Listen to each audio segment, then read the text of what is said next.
వేటపాలెం మండలం పందిళ్లపల్లిలో శ్రీశైలం మల్లికార్జున స్వామివారికి మహాశివరాత్రి రోజున సమర్పించిపోయే తలపాగా సిద్ధమవుతోంది. శ్రీశైలం మల్లికార్జున దేవస్థానంలో తలపాగా చుట్టేటువంటి ఆచారం ఈ దేవాంగుల సొంతం. రోజుకి 2 గజాల చొప్పున మండలం రోజులు దీన్ని తయారు చేసి శ్రీశైలం మల్లికార్జున దేవస్థానంలో నవనందులకు చుడతామని తెలిపారు. మహాశివరాత్రి రోజున మల్లనకు నిర్వహించే పాగాలంకరణను దర్శించడం ద్వారా పరమేశ్వరుడి అనుగ్రహం కలిగి ఆ ఏడాదంతా శుభాలు చేకూరుతాయని భక్తుల విశ్వాసం. దేవాంగులు వీరశైవులు చౌడేశ్వరి అమ్మవారిని మనకి ఇలవేల్పు అంటే ఈ వంశ కులదేవతగా పిలవటం జరుగుతుందండి. అలాంటి ఈ వీరశైవులు ప్రతి శివాలయంలో కూడా ఎక్కడో ఒక చోట ఈ దేవాంగులకి ఒక ఆచారం అనేది ఉంది.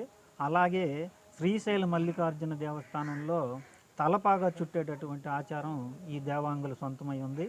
ఈ దేవాంగులే నాటి శాతవాహన చక్రవర్తులు. వారు కూడా మేము ఏదైతే పాటించామో ఆ ఆచారాలే పాటించారు. అలాంటి మాకు ఈ తలపాగా అనేది చాలా ఉత్కృష్టమైనది. ఈ రోజున ఇక్కడ ఆ తలపాగాని బోసం శ్రీనివాసరావు గారి ఆధ్వర్యంలో అల్లుబట్టి ఈ రోజు నుండి నేత నేయడం అనేది జరుగుతుంది. ప్రతిరోజు కూడా నిత్యం పూజాధికాలు నిర్వహించి 2 గజాల చొప్పున ఈ మండలం రోజులు తయారు చేయించి ఆ తయారు చేసినటువంటి ఈ తలపాగాని మహాశివరాత్రి పుణ్యదినాన అక్కడ ఉన్నటువంటి శ్రీశైల మల్లికార్జున దేవస్థానంలో నవనందులకు చుట్టడం జరుగుతుంది. ఈ యొక్క మహద్భాగ్యాన్ని మా ప్రాంతం వారైనటువంటి పృథ్వీ వెంకటేశ్వర్లు వారి కుమారుడు సుబ్బారావు గారు ఆ లింగోద్భవ కాలంలో ఈ వస్త్రాన్ని ఆ నవనందులకు చుడతారు.